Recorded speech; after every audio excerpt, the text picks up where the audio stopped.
할렐루야, 중총 목사와 함께하는 영성 산책 시간입니다. 오늘 저는 요한복음 1장 본문 말씀을 계속해서 진도를 나가기 전에 요한복음을 기록한 요한이라는 사람에 대해 나누어 볼까 합니다. 요한복음을 기록한 요한에 대해 알아야 요한복음에 대한 이해도가 훨씬 더 쉬워지고 넓어지고 더 풍성해지기 때문입니다.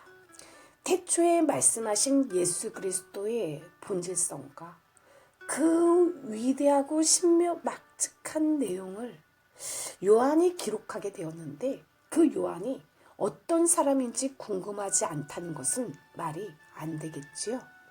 과연 어떤 사람이길래 이러한 영광을 누리는 걸까요? 말씀을 가만히 들여다보면 요한이라는 사람이 어떤 사람인지가 보입니다. 요한에게는 다른 사람에게 쉽게 찾아보기 어려운 특별한 것이 있었죠. 그것이 무엇일까요? 그것은 바로 주님에 대한 사랑입니다.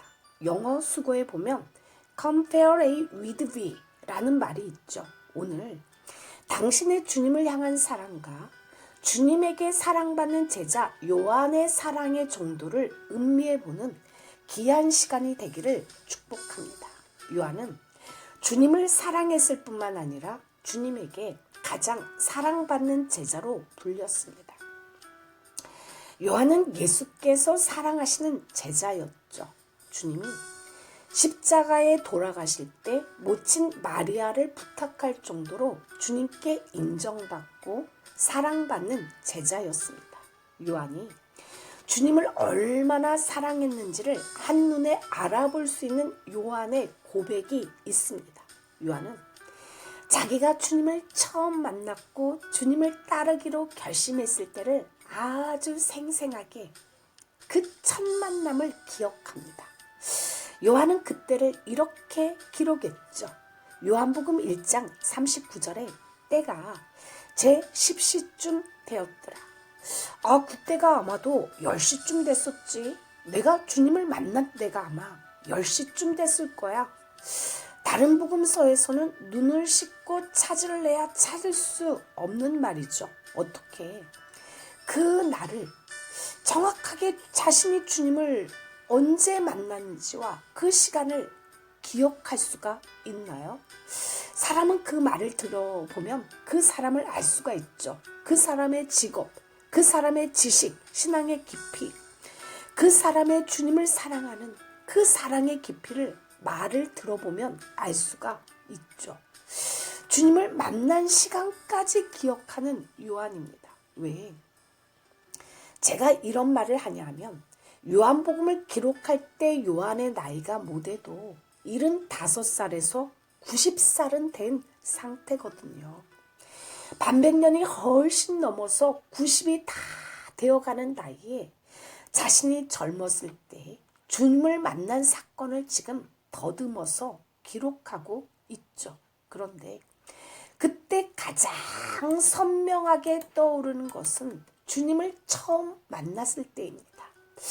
기억을 깊이 더듬어 볼 것도 없죠. 그때가 아마 시간이 10시쯤 됐을걸? 내가 주님을 만날 때 그때 날씨가 어땠으며 내가 무슨 일을 하고 있었고 내가 무슨 고민을 하고 있었는지 내가 무슨 소망을 가지고 있었고 그리고 주님을 만난 그때 나의 심장의 고동소리가 어떠했는지를 요한은 생생하게 기억하는 것이죠. 요한의 이 한마디가 주님에 대한 자신의 사랑의 크기를 보여준다고 해도 과언이 아닐 것입니다. 이 시간에 찬양 예수 가장 귀한 그 이름 한 곡 올려드립니다.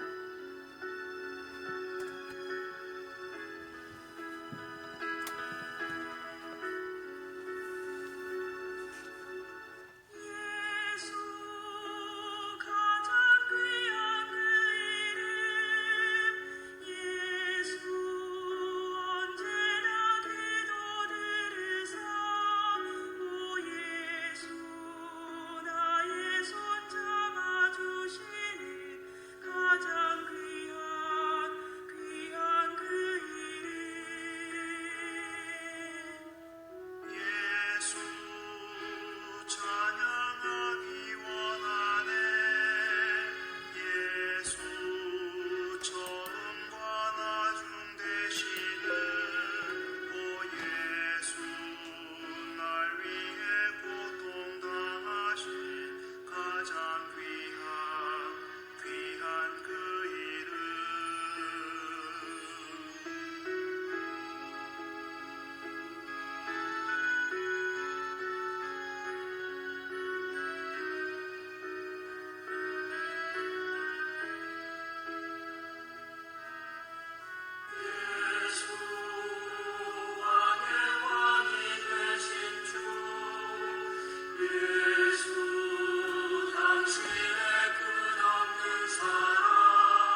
할렐루야. 요한은 헬라어로 요한네스라는 라고 하며 요한은 은혜로우시다 라는 의미입니다. 다음 시간에 나올 세례 요한과 헷갈리지 마시길 바랍니다.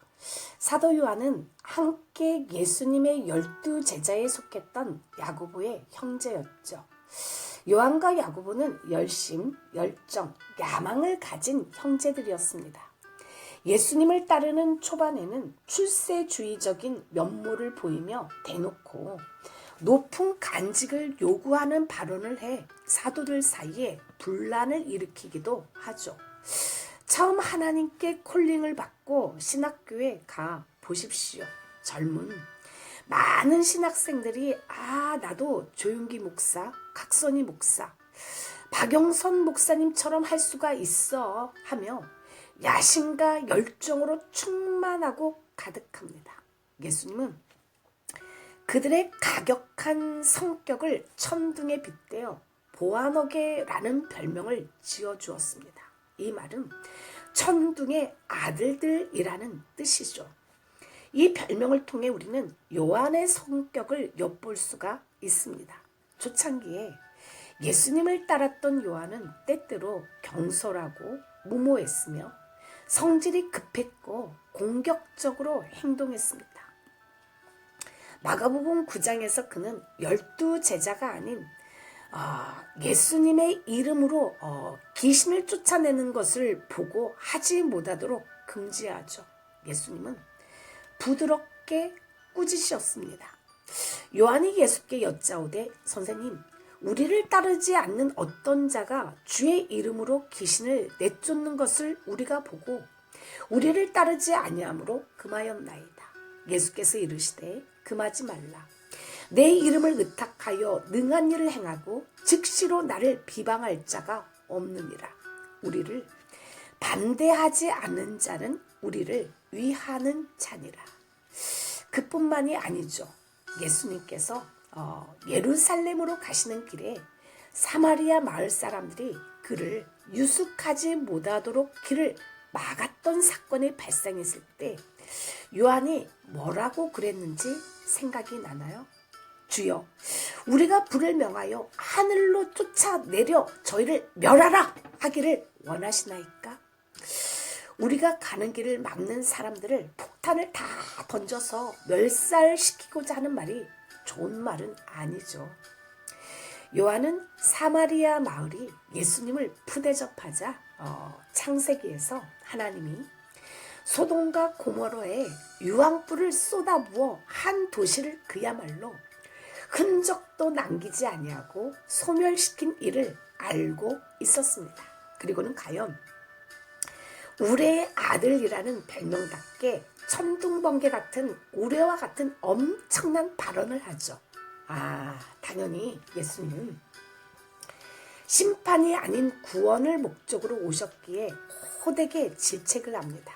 요한은 젊은 시절에는 잘못된 방향으로 열심을 내기도 했지만 나이를 먹어가면서 성숙한 크리스천이 되었습니다. 그는 주님을 사랑하는 마음이 가장 컸던 사람이죠. 그렇지만 그 사랑의 표현 방법이 거칠었습니다. 요한은 사랑하는 주님이 고생하는 것이 싫었죠. 그래서 쌍욕을 날려버렸습니다. 감히 저놈들이 내 사랑하는 주님을 편히 쉬지도 못하게 하네. 여기를 지나가지 못하면 저 강야로 돌아가야 되는데 저놈들이 우리 주님을 힘들게 하네. 저런 후러들 놈의 새끼들 봤나? 주여, 우리가 불을 명하여 하늘로 쫓아내려 저희를 멸하라 하기를 원하시나이까? 그러나 요한의 이 말은 단순하고 무식한 쌍욕이 아니라 그 욕 속에 주님에 대한 사랑이 아주 크다는 것을 엿볼 수가 있죠. 주님을 사랑하는 마음이 너무나 크기에 그만 천둥번개처럼 우레와 같은 심한 말들을 일사천리로 내뱉고 말죠. 요한복음서에 따르면 예수가 십자가에 못 박혀 있을 때 모조리 도망간 다른 사도들과는 달리 유일하게 예수님을 십자가 형장까지 따라간 사도입니다. 요한은 주님의 최초의 제자였고 주님 곁에 최후까지 남은 제자였죠. 요한보다 주님을 더 사랑하고 요한보다 주님을 더 잘 아는 사람은 없었습니다. 요한은 주님이 십자가에 달리실 때 모든 제자가 다 도망갔어도 혼자서 그 험한 십자가 곁을 끝까지 지켜서 있었습니다. 심지어 요한은 주님의 무덤에까지 들어갔죠. 십자가상에 예수님 곁에 마지막까지 남았던 그에게 예수님께서는 직접 어머니인 마리아를 맡기셨습니다. 그만큼 예수님은 청년 요한을 믿으셨고 요한은 그 책임을 매우 진지하게 받아들였죠. 예수님께서 돌아가시고 무덤에 묻히시고 안식일 다음날 주간 첫날 일은 그 아침에 무덤이 비었다는 막달라 마리아의 말을 듣고 베드로보다 먼저 예수님의 빈 무덤에 다다랐죠. 그는 주님의 부활을 굳게 믿었고 디베랴 호숫가에서 다른 제자들과 함께 고기를 잡으러 나갔다가 그물을 배 오른쪽에 던져라. 그러면 고기가 잡힐 것이다. 라고 말씀하시는 부활하시는 예수님을 제일 먼저 알아보고 베드로에게 주님이십니다. 하고 말하였습니다. 이 시간에 찬양 한 번 더 올려드립니다. 주님이 홀로 가신 그 길 나도 따라가오.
할렐루야. 사도 요한은 주님을 따르던 많은 무리들의 한 사람이었을 뿐만 아니라 12제자 중에 한 사람이었죠. 12사람 안에서도 3사람 중에 하나였죠. 거기서 그치지 않고 요한복음에서 그는 자신을 가리켜 예수께서 사랑하시는 제자라고 기록을 했습니다. 요한은 최후의 만찬에서 예수님의 품에 기대어 누워있는 사람으로 기록되어 있는데 그가 12제자 중에서 막내였음을 나타내는 지표이기도 하죠.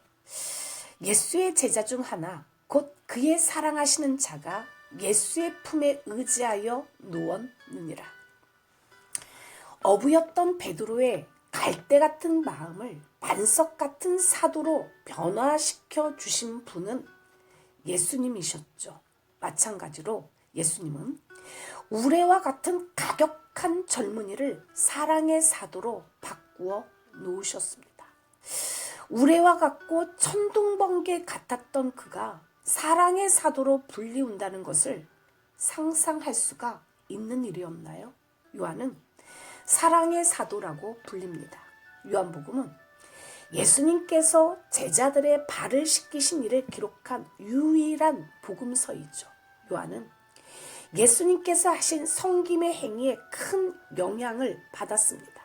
요한은 예수님이 부탁하신 마리아를 돌보는 일은 자신의 무거운 짐이자 사역에 지장을 주는 부담일 수도 있죠. 그러나 요한은 그녀를 자기의 어머니인 것처럼 돌보았습니다. 그는 마리아를 예루살렘에 있는 자기 집으로 모시고 가서 그녀가 90의 나이에 고령으로 죽을 때까지 정성껏 보살폈죠. 천국에서 특별한 자리를 얻게 해달라는 경솔한 요청을 했던 요한은 연민과 겸손을 지닌 사람으로 바뀌었는데 이것이 그의 후반 사역의 특징을 이루었습니다. 그는 여전히 용감하고 담대했지만 그의 야망은 예수님의 발 아래에서 배운 겸손으로 균형이 잡혀졌죠. 사도 요한은 믿음 안에서 성숙함에 따라 12제자 가운데 그가 차지하는 중요성이 커져갔습니다. 십자가 사건 이후에 사도 요한은 예루살렘 교회의 기둥이 되어 베드로와 함께 사역했죠. 요한은 복음을 위해 기꺼이 다른 사람들을 섬기며 고난을 겪었기 때문에 반모섬에 수감된 시간들을 견딜 수가 있었습니다. 사도 요한의 형인 야고보가 헤롯에 의해 제일 먼저 죽었고 베드로는 십자가에 거꾸로 못이 박혀 죽었고 안드레는 X자 십자가에 못 박혀 죽었습니다. 이외에 의심의 사도 도마는 인도에서 창을 맞고 순교했고 바돌로메는 살 가죽이 벗겨지는 끔찍한 방식으로 처형당했으며 그 밖의 사도들도 모두 순교했죠. 그러나 사도 요한은 12사도 중 유일하게 순교하지 않고 자연사한 사도라고 알려져 있습니다. 예수님을 직접 따른 12사도 가운데 최연소이자 가장 오랫동안 산 인물이었던 그를 마지막으로 초대교회 1세대가 끝납니다. 기독교 역사 자료에 따르면 요한은 사랑하는 사람들과 단절되어 동굴에서 살았고 잔인한 대우와 비난을 받았습니다. 당시 성령의 계시를 받아 기록한 요한계시록의 서두에서 그는 자신을 가리켜 너희 형제여 예수의 환난과 나라와 참음에 동참하는 자라고 했죠. 반모섬에서의 그의 노후는 매우 지치고 힘든 가운데 있었습니다. 요한은 이미 자신의 생명을 주님을 위해 바칠 것을 각오한 사람이죠. 그는 수없이 주님께 물어보고 또 물어봤습니다. 주여, 나의 모든 것을 다 가져가셨는데 왜 목숨은 가져가시지 않습니까? 마리아의 봉양도 이미 끝났고 예배소 감독도 넘겨주었고 이제는 오직 주님께로 가고 싶은데 이 늙은 나이에 유배 생활보다는 차라리 순교를 허락하시지 왜 이 기간들을 허락하십니까? 그때 요한은 주님의 음성을 듣게 되죠. 내가 진실로 속히 오리라. 요한은 자신의 모든 것을 주님께 다 드리면 자신의 삶은 다 끝난 것이라고 생각을 했습니다. 그러나 주님은 그의 모든 것을 받고 싶어 하시는 분이 아니라 요한에게 자신의 영광을 더 주기 위하여 그를 반모섬으로 부르셨던 것입니다. 이 땅에서는 가장 소중한 자신의 어머니를 맡기셨고 하늘나라에서는 자신의 가장 중요한 비밀을 요한에게 맡기셨던 것이죠. 요한이 십자가에 못 박혀 있을 때 모조리 도망간 다른 사도들과 달리 유일하게 예수님의 십자가 처형 그 형장까지 따라간 사람, 그는 십자가상에 예수님 곁에서 마지막을 지킨 사람이었죠. 요한은 주님의 최초의 제자였고 그 험악하고 어려운 와중에서도 주님 곁에 최후까지 남은 제자였습니다. 요한보다 주님을 더 사랑하고 요한보다 주님을 더 잘 아는 사람은 없었죠.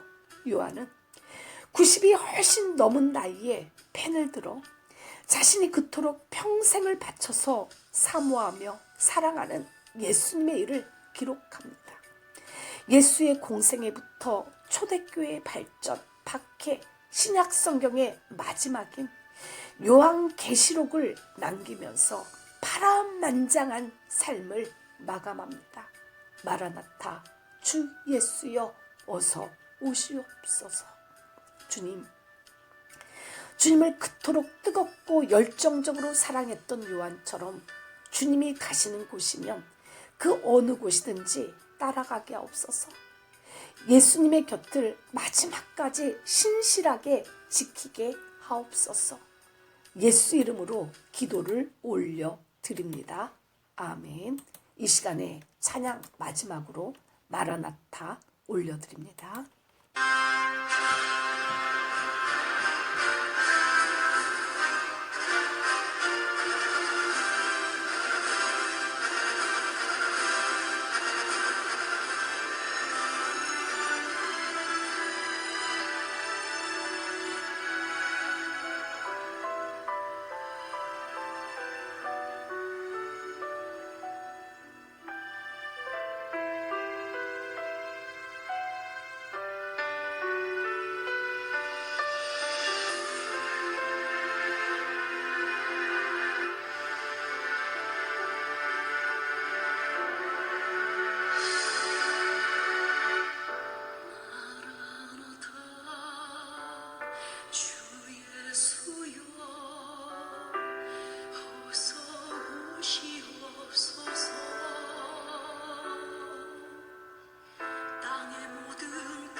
우리 주님 하늘 영광 온 땅도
마음껏